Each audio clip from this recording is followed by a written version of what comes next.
इसके अलावा अगर हम बात करें अब, तो इनके दरबार में अमीर खुसरो रहा करते थे।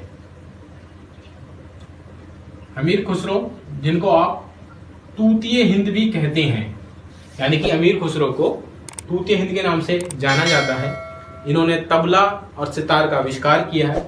ये न जाने कितनी बार पूछा गया है। और अमीर खुसरो को पहली बार जो राजकवि का दर्जा प्राप्त हुआ था वो अलाउद्दीन खिलजी ने ही दिया था। इससे पहले भी जलालुद्दीन फिरोज खिलजी के समय में थे, लेकिन तब तक वो शाही दरबारी कवि नहीं थे, हमें कोई दरबारी कवि नहीं थे। वो अमीर खुसरो तब बने हैं जब अलाउद्दीन खिलजी ने उनको बनाया। इसके अलावा इसने जो भू राज था ना, भूमि पे जो राजस्व लगता था वो इसने 1/2 कर दिया था, यानी कि 50% कर दिया था। क्यों कर दिया था? वो इसलिए कर दिया था क्योंकि इसको अपने सैनिकों को राशन पहुंचाना था। तो ये क्या करता था, ये कोई पैसा नहीं लिया करता था, किसी प्रकार से कर नहीं लेता था, ये सीधा सीधा किसान से उसका आधा अनाज ले लिया करता था कर के रूप में। तो ये इसने लगाया था एक नया। इसके अलावा 2 कर और भी लगाए गए हैं। एक का नाम था गड़ी कर और एक था चराई कर। ये पहले नहीं लगा करते थे, तो ये दोबारा लगा दिए गए। ये तो दुधारू पशुओं पर लगाया जाता था कि जहां पर भाई आपका गाय या भैंस जहां चरेगी तो उस पर टैक्स लगेगा। इसके अलावा गड़ी कर जो भी आपका झोपड़ी मकान जो भी होगा उस पर टैक्स लगा दिया जाएगा, यानी कि हाउस टैक्स लगा दिया। और ग्रास पे भी इन्होंने टैक्स लगा दिया। इसके अलावा अगर अलाउद्दीन खिलजी की और हम बात करें तो अलाउद्दीन खिलजी के द्वारा कई सारी चीजें बनाई गई जो एग्जाम्स में बहुत बार पूछी जाती है, जैसे जमैयत खाना मस्जिद, मैं लिख देता हूं, जमैयत खाना मस्जिद, हजार सूतन महल। अच्छा, एक चीज और, हजार सूतन महल की अगर मैं बात कर रहा हूं तो देखिए, जब अलाउद्दीन खिलजी गद्दी पर बैठे थे तो उनका जो राज्याभिषेक हुआ था ना वो लाल महल में हुआ था। जो बलबन का लाल महल था उसमें ही उनका राज्याभिषेक हुआ था। लेकिन जब उनका हजार सूतन महल या हजार खंबा महल भी इसको बोला जाता है जो तैयार हो गया, तो वो यहां पर ट्रांसफर हो गए। इसके अलावा इन्होंने सीरी का किला बनवाया। अब सीरी के किले की बात कर रहे हैं तो इसके पीछे भी एक राज है, वो भी समझ लीजिए। जैसे मैंने आपको बताया, शायद नहीं बताया, मंगोलों के सबसे ज्यादा आक्रमण इन्हीं के यहां हुए थे। सबसे ज्यादा आक्रमण, अगर आपसे क्वेश्चन पूछ लिया जाए कि निम्न में से किस शासक के समय काल में सबसे ज्यादा मंगोलों के आक्रमण हुए थे, तो वो थे अलाउद्दीन खिलजी। इनके समय में मंगोलों के आक्रमण सबसे ज्यादा हुए थे। इसके पीछे भी एक कारण था। कारण ये था कि जब जलालुद्दीन फिरोज खिलजी गद्दी पर बैठे थे तो उस टाइम उन पर जब मंगोलों के आक्रमण हुए थे तो उन्होंने कुछ मंगोलों को माफ कर दिया था, छूट दे दी थी। जैसे मैंने आपको बताया, नर्म हृदय के थे, बुढ़े थे थोड़े, ठीक है, वृद्ध थे, तो वो दया ज्यादा थी उनमें, तो छूट दे दी, माफ कर दिया। तो बहुत सारे मंगोल क्या करा उन्होंने, वो इनकी शरण में आए जलालुद्दीन फिरोज खिलजी की, और उनसे कहा कि भाई वो वापस नहीं जाना चाहते, उन्हें आप अपनी सल्तनत में कहीं जगह देते, वो वहीं रह लेंगे। तो जलालुद्दीन फिरोज खिलजी ने उनको जगह दी थी दिल्ली में, और आज भी वो जगह जानी जाती है मंगोलपुरी के नाम से, ध्यान रखिएगा। और जब अलाउद्दीन खिलजी ने फिरोज खिलजी की गर्दन उड़ा दी थी तो यही मंगोल नाराज हो गए थे कि जिसने हमें पनाह दी उसने उसी को मार दिया। इसलिए इनके ऊपर 6 बार आक्रमण किया गया था और इन्होंने 6 बार उसका बहुत डटकर मुकाबला करा। और उसी आक्रमण को विफल करने के लिए इन्होंने सीरी के किले का निर्माण करा और इसी को अपनी राजधानी भी बना लिया। इसके अलावा बात करें तो अलाई दरवाजा, इसके बारे में भी कई बार एग्जाम में पूछा गया है कि अलाई दरवाजा कहां है। अलाई दरवाजा की अगर मैं बात करूं तो इल्तुतमिश ने कुतुब मीनार के निर्माण को पूरा कराया, और उस कुतुब मीनार के चारों तरफ का जो निर्माण पूरा कराया गया वो अलाउद्दीन खिलजी के द्वारा कराया गया। और वहीं पर जो उसका एंट्री गेट है उसी को अलाई दरवाजा कहते हैं। और एक और इंपॉर्टेंट चीज, इसको इस्लामी वास्तुकला का रत्न भी कहा जाता है,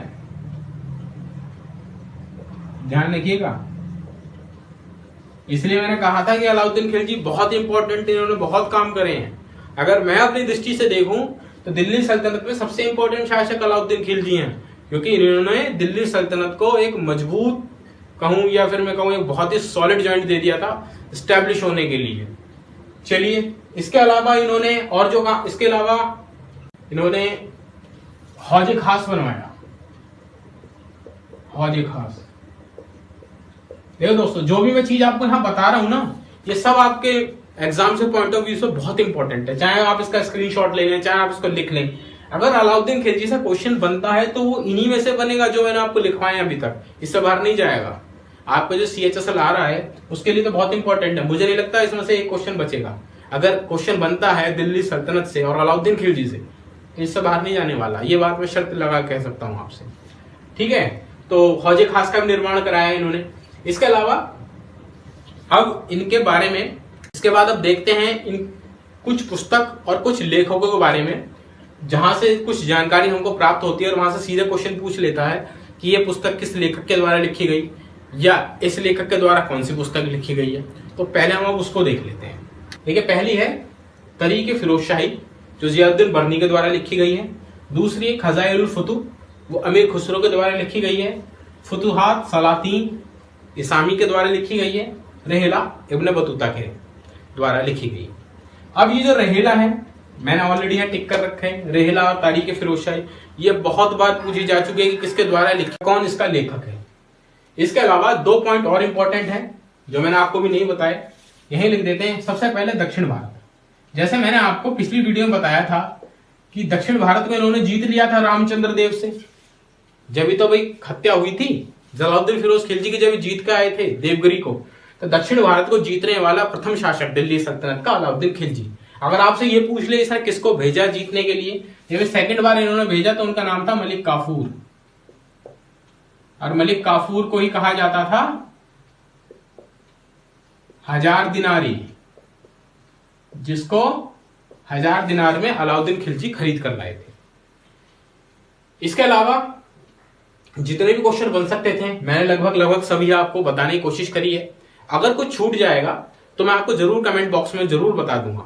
वैसे मुझे नहीं लगता यहाँ पर कुछ क्वेश्चन छूटा होगा। और यदि आपको भी कोई भी डाउट होता है, हिस्ट्री से रिलेट कोई भी क्वेश्चन है जो मैं पढ़ा रहा हूं फिलहाल उससे, तो आप मेरे को उस वीडियो के कमेंट बॉक्स में क्वेश्चन पूछ सकते हैं, मैं उसका रिप्लाई जरूर दूंगा। इसके अलावा अगर आप तैयारी कर रहे हैं SSC की या किसी वनडे एग्जाम्स की, तो उसके लिए मेरी वीडियोस मुझे लगता है सफिशिएंट है, मैं पहले ही बता चुका हूं। इसके अलावा अगर आपको बुक्स चाहिए तो वन लाइनर्स बुक्स मार्केट में बहुत हैं, आप वो भी ले सकते हैं। ठीक है, अब हम बात करेंगे अलाउद्दीन खिलजी की मृत्यु से संबंधित। बात करते हैं अलाउद्दीन खिलजी की मृत्यु के बारे में।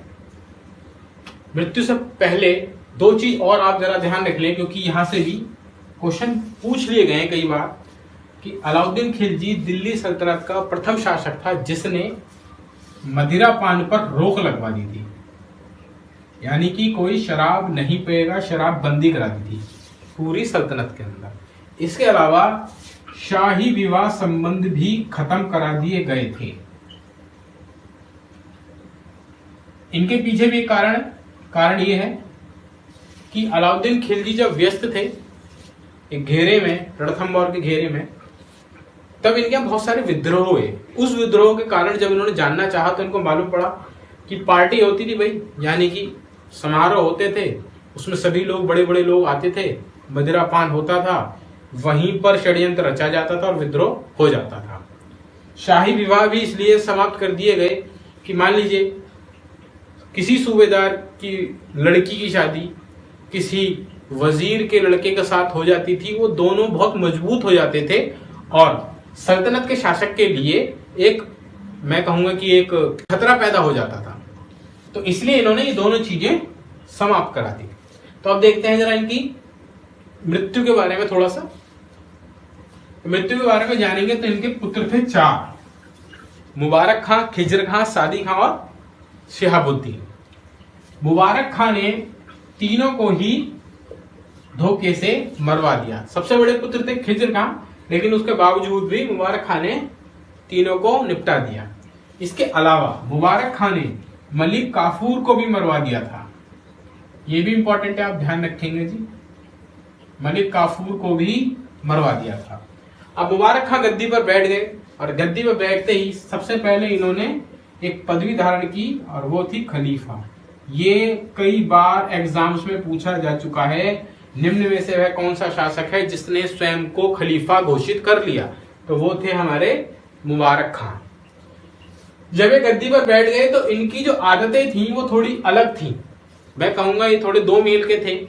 तो इनको जो संगतें थी वो थोड़ी सी नग्न अवस्था वाली पसंद थी। तो इस कारण क्या था, एक शासक थे, नहीं लड़ाका थे, जिनका नाम था हमसुद्दीन, और इन्हीं के एक और भाई थे जिनका नाम था मुबारक हसन। तो हमसुद्दीन और मुबारक हसन ये दोनों भाई थे, और ये दोनों के दोनों बरादू संप्रदाय से बिलोंग करते थे, जो एक लड़ाकू संप्रदाय होता है। और हमारे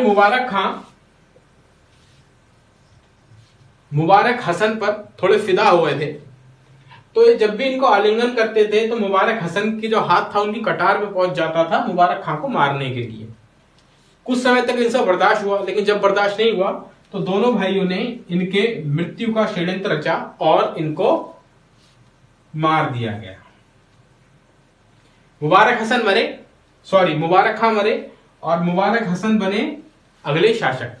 लेकिन मुबारक हसन जब गद्दी पर बैठे तो एक व्यक्ति को इनकी बात पसंद नहीं आई, उनका नाम था गाजी तुगलक।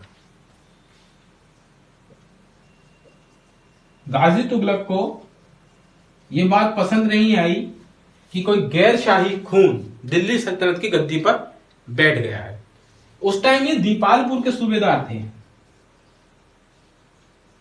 और इन्होंने क्या करा, इन्होंने एक नारा दिया, इस्लाम खतरे में है, और उस नारे के साथ इन्होंने मुबारक हसन पर आक्रमण कर दिया। आक्रमण करने के बाद इन्होंने मुबारक हसन को हराया, इसकी मृत्यु हो गई और स्थापना हुई फिर गाजी तुगलक के द्वारा तुगलक वंश की। तो अगली वीडियो में हम पढ़ेंगे तुगलक वंश से संबंधित जितने भी क्वेश्चन आपके एग्जाम्स में पूछे जा सकते हैं उनके बारे में। और तब तक के लिए जय हिंद।